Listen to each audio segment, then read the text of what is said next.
ส้มจูนเรื่องในตีนสแนหาตรีกาวน์จำนองเจืองลงสแนประปุนแหนจิตคางนิปนดอย Love Story K8 เวตีมวยจูบบุกกระไดชดตีมวยการิจำรานในอารามนึกข้างบริสงับสงัดมวยในใจกรุงพนมเปญมีนบรอมแนชโมวีระได้มีนอายุ30 ชน้ำได้เติบโตพลามรุนเนตีนุบานใบข่ายบนตัวปิตรลอบมาบำเพ็ญการเงยขนมแขกได้สระยาลมวยจีเนสถาปัตยกรวีระรุนเนตามแนแองขนมเดวิลาตุยมวยได้กดบันตึงโดยกำลังเปวิเลีย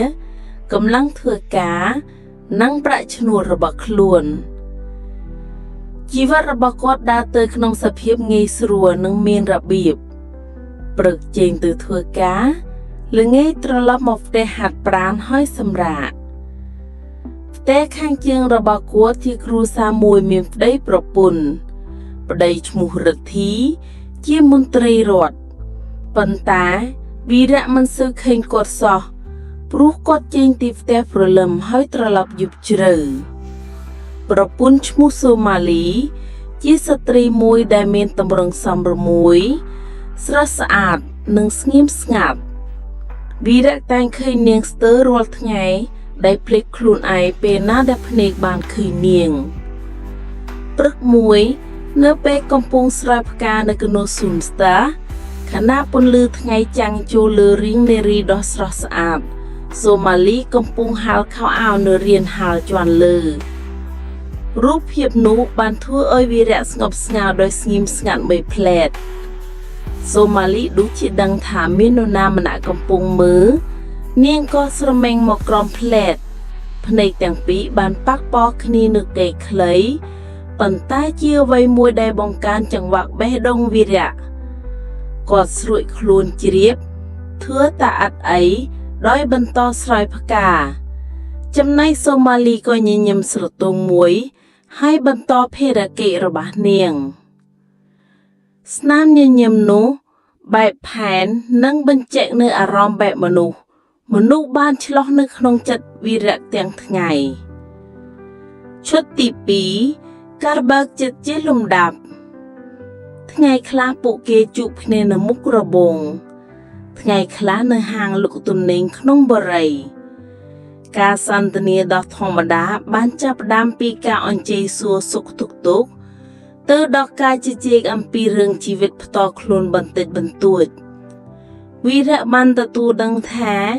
โซมาลีเจอติตะเนรอมระบามโบราณและบ้านบอบองอาจีบโดยสาการีบกาโดยกายสนาซุมระบอบพไดเป็นยังในเยปีอติตะกาลนุวิระไอเมื่อเคยบานเนพเนกสระตุนซอกเศร้าระบอเนียงกอดเมียนอารามสระลังเนียงติดโดยสาการเลียบองหนึ่งสมรรถเพียบแดดตรึบ้านเบิดบางนุทั้งไงมวยเนเป็นเพลงเถื่อคลังวีระกำปงบารถยนต์ตลอดปีกาเงี้ยกอดบันเคินซูมาลีโชกรอมสลึกเชยจิตสถานีรถยนต์ตึกเพลียงเบาสแลบไตหมกเนียงใต้รูปเรียงเนียงเนื้อแต่สระสะอาดวีระบานบรรชุบรถยนต์ให้เอาเจอเนียงจีรุมติดแต่เอาคนบองวีระจรานะว่าขมิ้นบองทุ่งปลายจะตรอยโชรงจามประหดดอกเพลียงแรงนิ่งในเยตุมงุนแปะได้การสมปูดระเงียมันไอเต้จูนเนี่ยจิตคางก็จีเรื่องธรรมดาได้วีระนิเยพลือหมกขณะนุกอดดอเอาทมระบกอดพูดอ้อยเนียงแปะเอานิเตอร์มันโดยฉันอาจจะมือนึ่งโซมาลีตะตวนเอาโดยบานอารมณ์เกาะกระไดกลองจัดคลันตึกอปีเอานุบ้านมังการเนื้ออารมณ์จำไหลมวยแดดทั่วอ้อยแบะดุงเนียงเถื่อการชัดจิงธรรมดาในขนงลานเมนแต่สำเลงเฟียงนึ่งดังหามในจุดสงมสงัดปีมนุปีญะเรื่องนิเตียนสแนหาไตรกาวน์จำลองเจินล้องสแนประปุนแหนจัดคางเวียตีปีจัดใดแปรปรวนชุดฉากตีมวย អាវធំរបស់វារៈបានคล้ายជាក្តីអំពាវនាវឲ្យមានការជួបជុំម្ដងទៀតព្រឹកថ្ងៃបន្ទាប់សុមាលីបានយកអាវដែលបានបោកស្អាតហើយបត់ជាស្អាតមកសង់វារៈនៅមុខរបងផ្ទះខ្ញុំយកអាវមកសង់បងវិញអរគុណណាស់សម្រាប់កាលពីម្សិលមិញនាងនិយាយទាំងមាត់ញញឹមនិងផ្ទៃមុខអៀនក្រហមបន្តិចអូមិនអីទេក៏មិនបាច់រក់រាន់សងវិញឆាប់ដែរវារៈទទួលអាវនោះជាដៃនិងមានអារម្មណ៍ស្រណោបន្តិចដោយសារតែហេតុផលនៃការជួបនាងហាក់ដូចជាបានបញ្ចប់ទៅបើអ្នកមិនអៀនខ្ញុំទៅបានទិញគ្រាប់កាហ្វេថ្មីមកសាកតើអ្នកចូលចិត្តចូលផ្ទះខ្ញុំមកផឹកកាហ្វេស្រួលចិត្តបន្តិចទេសុមាលីបង្ហាញអារម្មណ៍ភ្ញាក់ផ្អើលងក់មុខមើលគេនិយាយហើយស្ទាក់ស្ទើរខ្លះព្រោះតាំងពីរៀបការនាងមិនធ្លាប់ចូលផ្ទះបរិសុទ្ធណាម្នាក់លើកលែងប្តីរបស់ខ្លួនទេប៉ុន្តែពេលឃើញព្រលឹងភ្នែកពិតប្រាកដរបស់វារៈនាងក៏សំបីតែគ្មានពាក្យណាអាចបដិសេធបាននៅក្នុងផ្ទះល្វែងដ៏ប្រណិតមានក្លិនកាហ្វេក្រអូបឆុកចិត្តកំពុងតែរីកច្រមុះវារៈឆុងកាហ្វេដោយស្និទ្ធស្នាលខណៈសុមាលីកំពុងមើលគំនូរយោធាប្រពៃណីស្ថាបត្យកម្មដែលវារៈបានគូរនិងបិទតាំងមេជញ្ជាំងផ្ទះបងវារៈពិតជាមានទេពកោសល្យសិល្បៈមែននាងសរសើរចេញពីចិត្តវាជាសកម្មភាពពេលទំនេរប៉ុណ្ណោះវារៈឆ្លើយដោយភាពសាមញ្ញចន់ញាក់វិនអ្នកសុមាលីមិនគិតអង្គុយរាំម្ដងទេឬសំណួរនោះដូចជាចាក់ចូលបេះដូងសុមាលីនាងស្ងួតមកហើយតបថាគិតណាស់គិតរាល់ថ្ងៃតែបងរិទ្ធីគាត់មិនចូលចិត្តទេគាត់ថាវាជាការងារដែលគ្មានអនាគតវារៈស្ងួតស្ងៀមតែបំផុសពោពេញទៅដោយសេចក្តីស្ដាយគាត់បើកតន្ត្រីបោះបង់បន្ទិនហើយយឺតដើរទៅចូលរួមជាមួយនាងនៅទីនេះអ្នកអាចជាអ្នកដែលអ្នកចង់ជាបានអ្នកអាចរាំអាចសើចអាចស្រក់ទឹកភ្នែកដោយគ្មានអ្នកណាទេអ្នកចង់ឲ្យខ្ញុំជាអ្នកស្ដាប់ដំបូងរបស់អ្នកម្ដងទៀតទេសុមាលីភ្ញាក់ផ្អើលកែវភ្នែកនាងជ្រាបទឹកភ្នែកពាក្យដែលគាត់និយាយមកគឺជាពាក្យដែលនាងមិនបានឮអស់រយៈពេលយូរហើយនាងយឺតដាក់ដៃលើដៃរបស់គាត់ជាសញ្ញានៃការរលាយចិត្តឈុតឆាកទី2ទំនាក់ទំនងជាសម្ងាត់នៃចិត្តបានចាប់ផ្ដើមផុសចេញនិងរីកលូតលាស់ផ្ទះវារៈคล้ายជាកន្លែងសុវត្ថិភាពដ៏តូចមួយសម្រាប់សុមាលីបញ្ចេញអារម្មណ៍បាត់គាត់ប្លែកពីប្តីរបស់នាងគាត់ស្ងប់ស្ងៀមតែយល់ចិត្តពួកគេកាន់តែជិតស្និទ្ធគ្នាឡើងជារៀងរាល់ថ្ងៃបទពិសោធន៍នៃការប៉ះដៃការសោយឯកជននិងការស្ងៀមស្ងាត់ផ្ទាល់ចិត្តក៏កើតឡើងជារៀងរាល់សប្តាហ៍វារៈដឹងច្បាស់ថាចិត្តគាត់កំពុងធ្លាក់ចូលស្នេហ៍ប្រពន្ធអ្នកចិត្តផ្ទះប៉ុន្តែបេះដូងគាត់មិនស្ដាប់សម្រងចិត្តឡើយយប់មួយខណៈពួកគេចង់ពិនិត្យភាពយន្តនៃជីវិតក្នុងស្ទូឌីអូតូចមួយខៀលអារម្មណ៍បានស្រេចស្រាយវារៈយឺតចាប់ដៃសុមាលីនាងមិនបានដកដៃចិនទេផ្ទុយទៅវិញក៏កាន់ដៃគាត់វិញយ៉ាងនិរន្តរ៍ភ្នែកទាំងពីរមើលគ្នាកាន់តែខិតជិតស្និទ្ធមុខខ្នងគ្នាខិតជិតដល់ថ្នាក់ស្ដាប់បានសំបីតែនំងាដង្ហើមសុមាលីសំឡេងគាត់ដូចជារលែកចេញពីចិត្តប៉ុន្តែមិនទាន់ទេសំឡេងរថយន្តមួយបានចូលមកជិតផ្ទះរថយន្តរបស់រិទ្ធីគាត់ត្រឡប់មកពីការងាររហ័សជាងធម្មតា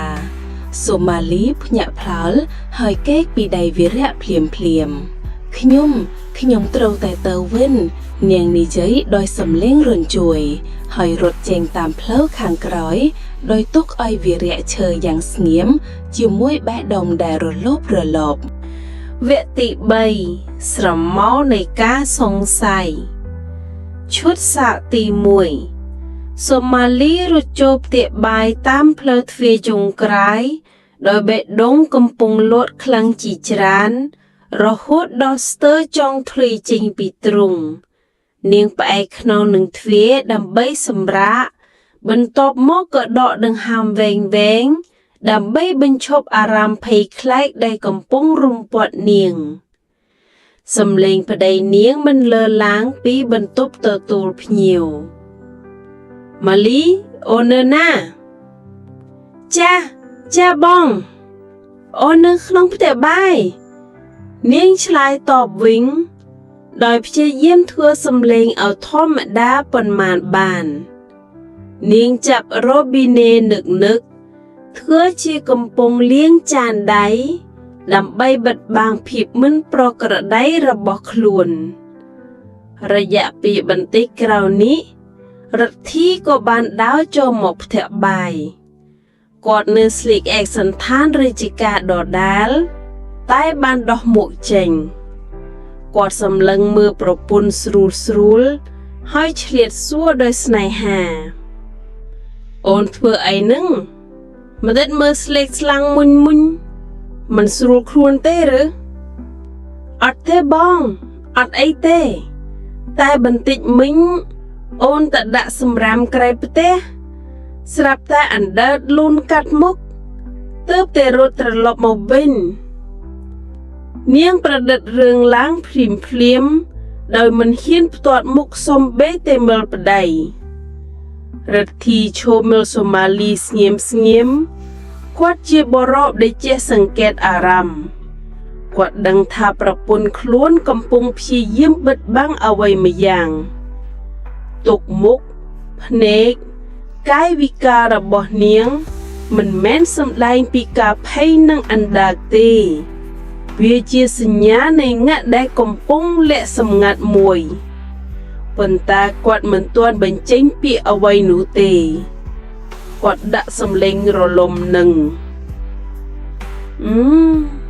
ថ្ងៃក្រោយប្រុងប្រយ័ត្នផង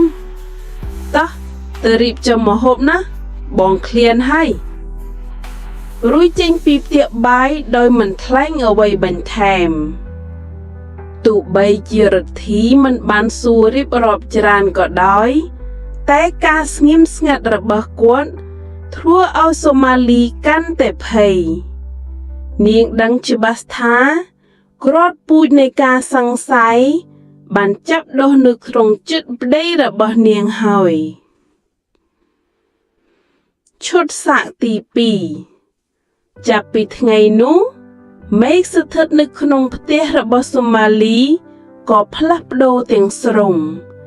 រិទ្ធីចាប់ផ្ដើមត្រឡប់មកផ្ទះឆាប់ជាងមុនគាត់មិននៅត្រូវយូរទៀតទេហើយតែងតែមានអាការៈសង្កេតសកម្មភាពសូម៉ាលីគ្រប់ជំហានទូរស័ព្ទរបស់នាងត្រូវបានគាត់មើលជាញឹកញាប់ដោយមិនមានការសុំអនុញ្ញាតទំនាក់ទំនងសម្ងាត់របស់សូម៉ាលីនិងវីរៈត្រូវបានកាត់ផ្តាច់ភ្លាមពួកគេមិនបានជួបគ្នានៅផ្ទះវីរៈដូចមុនឡើយសូម្បីតែក្នុងពេលឃើញគ្នាពីចម្ងាយពួកគេក៏ស្ទាក់ទើរតែសម្លឹងគ្នាទេដោយមានតែការនឹកស្រមៃក្តីអាណិតនិងភាពចងចាំជាបែបក្នុងចិត្តប៉ុណ្ណោះវីរៈមានអារម្មណ៍សោកស្ដាយយ៉ាងខ្លាំងផ្ទះដែលធ្លាប់កកបាតពេលមានសូម៉ាលីឥឡូវបានក្លាយទៅជាកន្លែងដេកដោលនិងស្ងប់ស្ងាត់គាត់នឹកស្នាមញញឹមរលឹកសំឡេងសើចនិងចងចាំទៀតនៅបែបប្រព័ន្ធរំថ្ងៃអាទិត្យពេលល្ងាចមួយរិទ្ធីបានហៅឆាំងមកដល់ផ្ទះវីរៈដែលកំពុងអានសៀវភៅនៅរង្វង់មុខផ្ទះបានសង្កេតថារិទ្ធីកំពុងបញ្ជាចំពោះបរិសុទ្ធជាងឲ្យធ្វើអ្វីម្យ៉ាងតាមបណ្ដោយរបងផ្ទះវីរៈចាប់អារម្មណ៍ធ្វើអស់សំណើចហើយក៏សង្កេតបន្តបន្តិចក្រោយ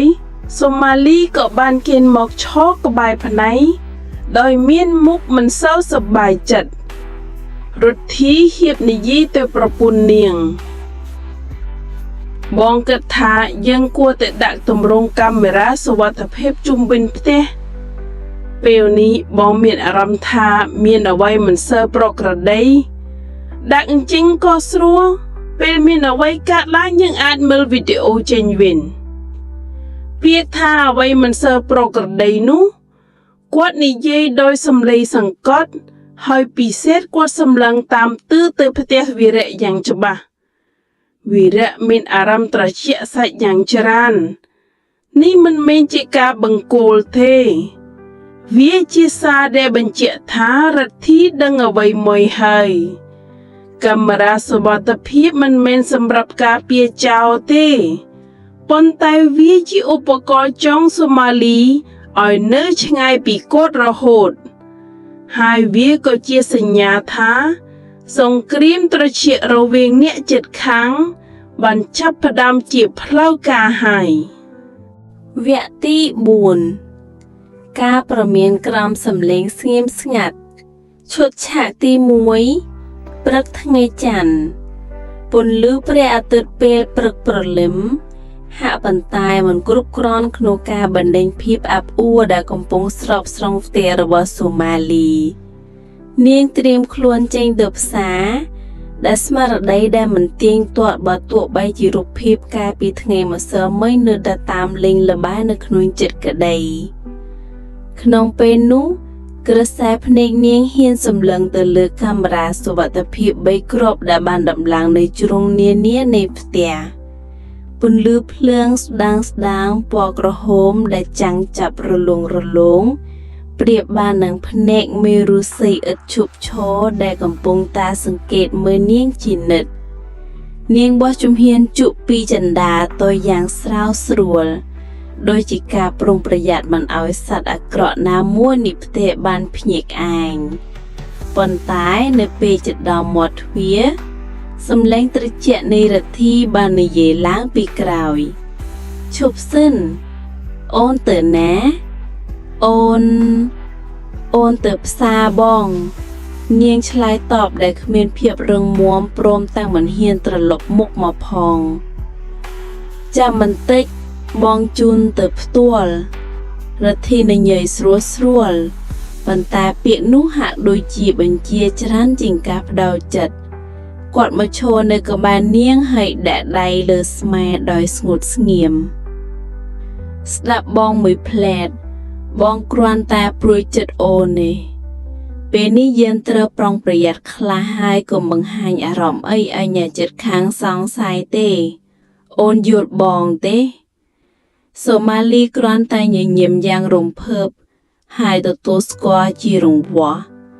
តាមផ្លូវទៅផ្សារដោយរទ្ធីអង្គុយខាងក្រោយយ៉ាងស្ងៀមស្ងាត់នាងមានអារម្មណ៍ថា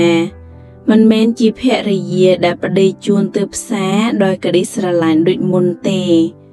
តែនាងបែរជាអ្នកទោសម្នាក់ដែលកំពុងត្រូវបានមេឃុំដឹកជញ្ជូនទៅគ្រប់ទីកន្លែងផ្ទះរបស់នាងបានក្លាយជាពន្ទីរនាគារដ៏ប្រណិតមួយដែលអ្នកយាមគឺជាប្តីរបស់នាងផ្ទាល់ឈុតឆាកទី2រាត្រីការកណ្ដាលសប្តាហ៍ការផ្លាស់ប្ដូរមិនបានកើតឡើងលើសមាលីប៉ុណ្ណោះវីរៈក៏ចាប់ផ្ដើមផ្លាស់ប្ដូរទម្លាប់របស់គាត់ដែរគាត់បានបោះបង់ការជិះមកស្រោចផ្កាដោយធ្លាប់ធ្វើព្រលឹមដើម្បីជៀសវាងការជួបប្រទះនឹងរូបភាពឈឺចិត្តសូម៉ាលីដែលត្រូវប្តីដឹកជាប់ក្បែរគ្រប់ចំហៀនវីរៈខិតខំធ្វើជាមិនខ្វល់ដោយបង្វិលមុខពីឃើញនាងប៉ុន្តែក្រសែភ្នែកនៃក្តីស្រឡាញ់មិនអាចបិទសង្ស័យនោះបានគាត់ក៏ឃើញថាស្នាមញញឹមដ៏ស្រស់ស្រាយរបស់នាងបានបាត់បង់ទៅទាំងស្រុងយប់មួយក្រោយមក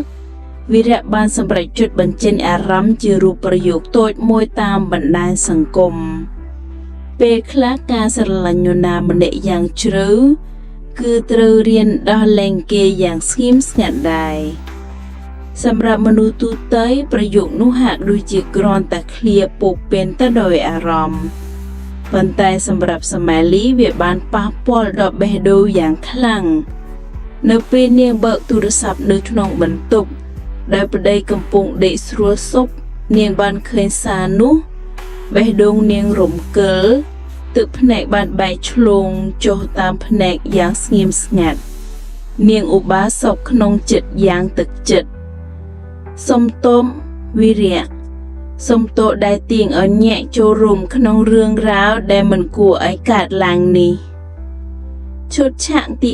3ចុងសប្តាហ៍ដ៏តានតឹងសង្គ្រាមផ្លូវចិត្តនៃរដ្ឋីហាក់ដូចជាបានធ្វើឲ្យវីរៈរអិលចិត្តយ៉ាងខ្លាំងគាត់ចាប់ផ្ដើមបាត់បង់ការផ្ដោតលើការងារ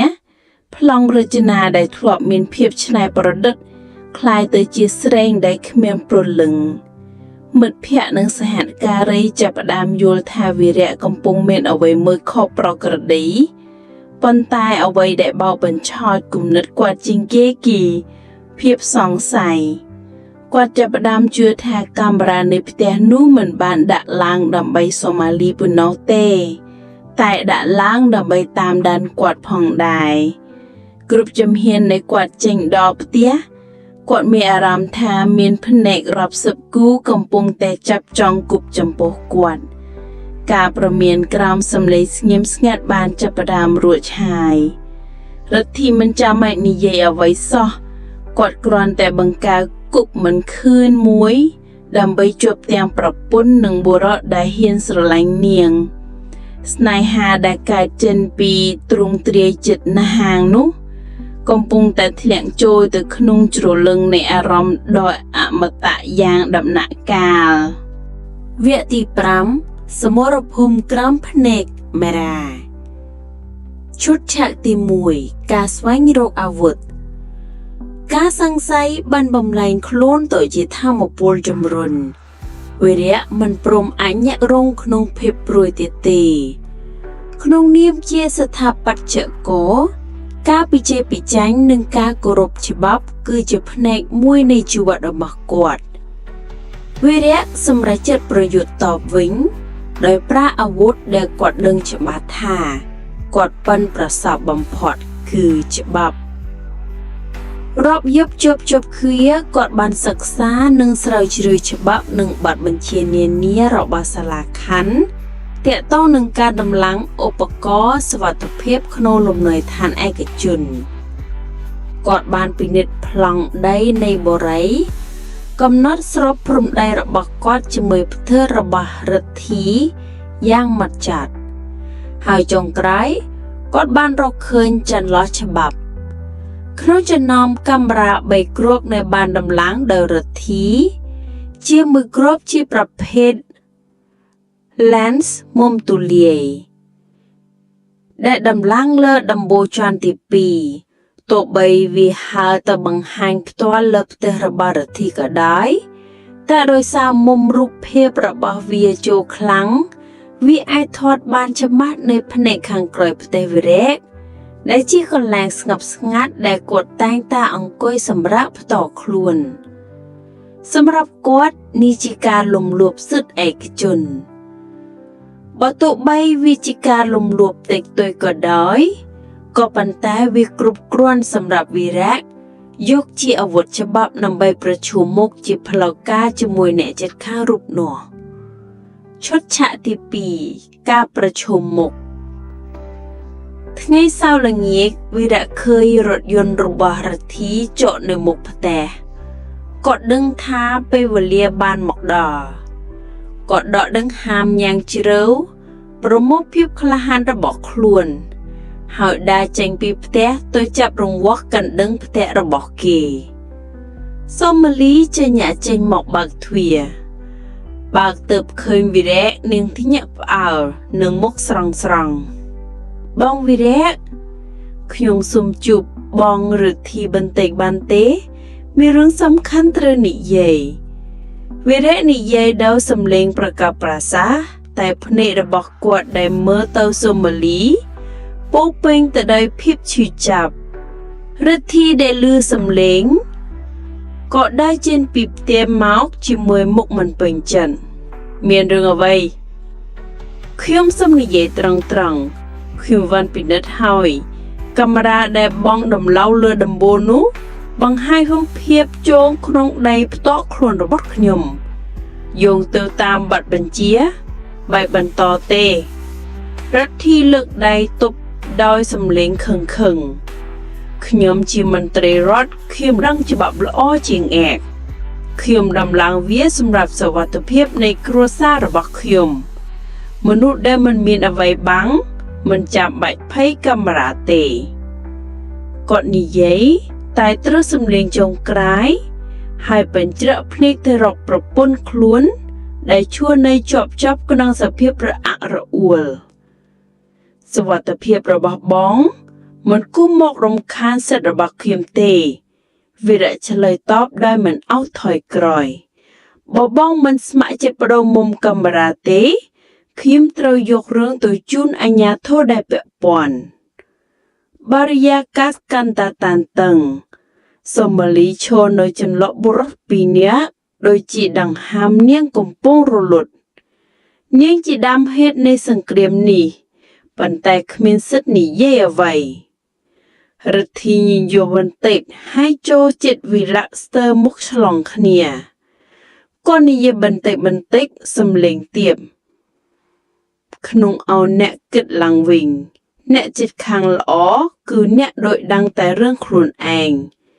ជាពិសេសរឿងនៃកម្មសិទ្ធិរបស់ខ្ញុំពាក្យកម្មសិទ្ធិរបស់ខ្ញុំត្រូវបាននិយាយយ៉ាងច្បាស់ធ្វើឲ្យវីរៈកាន់កំផិតដៃការប្រជុំមុខនេះបានបញ្ចប់តែសង្គ្រាមពិតប្រាកដទើបនឹងចាប់ផ្ដើមឡើយវាមិនមែនជាសង្គ្រាមច្បាប់ទេបន្តមនុស្សទេតែវាគឺជាសង្គ្រាមនៃសក្តិសិទ្ធិបរិសុទ្ធសង្ខេបរឿងតាមវគ្គទី1ដល់វគ្គទី5សេចក្តីសង្ខេបរឿងលងស្នេហ៍ប្រពន្ធអ្នកជិតខាងរឿងនេះពិពណ៌នាអំពីវីរៈបុរសស្ថាបត្យករដែលរស់នៅតែឯងនិងទើបបានផ្លាស់ទីមករស់នៅបុរីមួយគាត់បានធ្លាក់ក្នុងស្នេហាជាមួយអ្នកស្រីសូម៉ាលីប្រពន្ធដ៏ស្រស់ស្អាតរបស់រិទ្ធីមន្ត្រីរដ្ឋម្នាក់ដែលមានអំណាចនិងគ្មានពេលឲ្យគ្រួសារបែបប្តីល្មមទំនាក់ទំនងរវាងវីរៈនិងសូម៉ាលីបានចាប់ផ្ដើមពីការជួបគ្នាដោយចៃដន្យតាមរយៈការសន្ទនាថ្មីតិចតួចជារឿយវីរៈក្លាយជាទីពឹងផ្លូវចិត្តសម្រាប់សូម៉ាលីដែលជួបការរំខានចិត្តក្នុងជីវិតអាពាហ៍ពិពាហ៍និងត្រូវបោះបង់ក្តីស្រមៃក្នុងការជាអ្នករួមរបាំប្រពៃណីតាមការបង្ខំរបស់ប្តីផ្ទះរបស់វីរៈបានក្លាយជាផ្ទះសុវត្ថិភាពដែលនាងអាចបង្ហាញខ្លួនជាអ្នកមានសេរីភាពទំនាក់ទំនងជិតស្និទ្ធនេះបានបំលែងជាស្នេហាដែលត្រីហាមហើយជារឿងសម្ងាត់ធ្ងន់ធ្ងរដែលចិត្តនឹងនាំឲ្យមានការធ្វើខុសច្រប់ច្បាប់ប៉ុន្តែការចូលមកផ្ទះយ៉ាងការពារនិងមិនរំពឹងទុករបស់រិទ្ធីបានបង្កឲ្យអ្វីៗត្រូវផ្អាកចោលចាប់តាំងពីពេលនោះរិទ្ធីបានចាប់ផ្ដើមសង្ស័យឲ្យប្រើអំណាចនិងវិធីសាស្ត្របង្កសម្ពាធផ្លូវចិត្តដូចជាការដាក់កាមេរ៉ារុញដល់ការត្រួតពិនិត្យសូម៉ាលីនិងគំរាមវីរៈបែបស្ងៀមស្ងាត់ស្ថានភាពតានតឹងបានឡើងដល់កម្រិតអត្តបរិមានៅពេលវីរៈសម្រេចចិត្តប្រើច្បាប់ជាអាវុធដើម្បីប្រឈមមុខរិទ្ធីស្ដីពីការរំលោភសិទ្ធិឯកជនការប្រជុំមុខនោះបាននាំឲ្យរដ្ឋាភិបាលប្រកាសយ៉ាងច្បាស់ថាសូម៉ាលីគឺជាកម្មសិទ្ធិរបស់គាត់បង្កឲ្យសង្គ្រាមត្រជាក់คล้ายជាផ្ទុះចលាចលដែលរងចាំថ្ងៃផ្ទុះពេញទំហឹងចំណុចសំខាន់និងសារៈរឿង 1. ស្នេហាត្រីកោណនិងសីលធម៌រឿងបង្ហាញពីភាពចម្រូងចម្រាសរវាងអារម្មណ៍ស្នេហាដែលកើតឡើងក្នុងពេលវេលាមិនសម្របនិងសីលធម៌សង្គមដែលធ្វើឲ្យតួអង្គជួបការប្រឈមផ្លូវចិត្តយ៉ាងខ្លាំង 2. ការតបថ្នាក់រវាងការគ្រប់គ្រងនិងសេរីភាពរិទ្ធិជាតំណាងអំពីការគ្រប់គ្រងផ្លូវអំណាចដោយបំពានឯកជនភាពសូម៉ាលីជាតំណាងនៃក្តីប្រាថ្នាសេរីភាពនិងការថ្កើងខ្លួនឲ្យមានតម្លៃ 3. សង្គ្រាមផ្លូវចិត្តរឿងបង្ហាញពីវិធីសាស្ត្រការគ្រប់គ្រងដោយសកម្មភាពអសកម្មដូចជាការតាមដានការលឺរាដ៏ស្ងៀមស្ងាត់ដែលឃើញថាវាមានពេលខ្លះវាខ្លាំងជាងអំពើហិង្សាផ្ទាល់ 4. ផ្ទះជានិមិត្តរូបនៃជីវិតផ្ទះរិទ្ធីស្មើពន្ធនាគារស្ងៀមផ្ទះវីរៈស្មើទីជម្រកនៃសេរីភាពចំណុចគួររៀនតាម 1. ចេះស្ដាប់និងយល់ពីអ្នកដទៃវីរៈគឺជានិមិត្តរូបនៃមនុស្សដែលមានចិត្តសប្បុរសចេះស្ដាប់យល់ចិត្តនិងមិនចោទប្រកាន់ទំនាក់ទំនងល្អចាប់ផ្ដើមពីការចេះស្ដាប់ 2. អំណាចនៃសេរីភាពក្នុងការបង្ហាញខ្លួនសូម៉ាលីសង្ឃឹមឲ្យមានសេរីភាពក្នុងការលើកកម្ពស់អត្តសញ្ញាណរបស់នាងវាធ្វើឲ្យយើងនឹករំលឹកថាមនុស្សគ្រប់គ្នាត្រូវការភាពជាខ្លួនឯង 3. ការទម្លាប់ដោះស្រាយបញ្ហាដោយវិធីសន្តិភាពវីរៈប្រើច្បាប់ដោយមិនប្រើអំពើហិង្សាវាជាវិធីសាស្ត្រដែលឆ្លាតវៃនិងចាស់ធំ 4. មិនគោរពសិទ្ធិគ្នារិទ្ធីបង្ហាញខ្លួនជាអ្នកមិនគោរពសិទ្ធិអនាគតរបស់ប្រពន្ធការគ្រប់គ្រងគូស្រស់ដែលថាជាកម្មសិទ្ធិនាំឲ្យមិនមានភាពជឿជាក់និងអភិបាលភាពឆ្កួត 5. រត់គេសបញ្ហាសូម៉ាលីបានរើសជម្រើសបណ្ដោះអាសន្នដោយរកភាពសុខចិត្តពីខាងក្រៅជំនួសនឹងការដោះស្រាយដោយផ្ទាល់នៅក្នុងគ្រួសារវាជាជំហានបន្តបញ្ហា 6. ធ្វើតាមអារម្មណ៍មិនបានគិតពិចារណាវីរៈប្រថុកប្រឈមបុរសមានអំណាចដោយសារស្នេហាតែមិនបានគិតពិចារណាផលវិបាករយៈពេលយូរវែងវាជាសម្រេចចិត្តដែលឆ្កួតបន្តិចប៉ុន្តែបង្កហានិភ័យធំ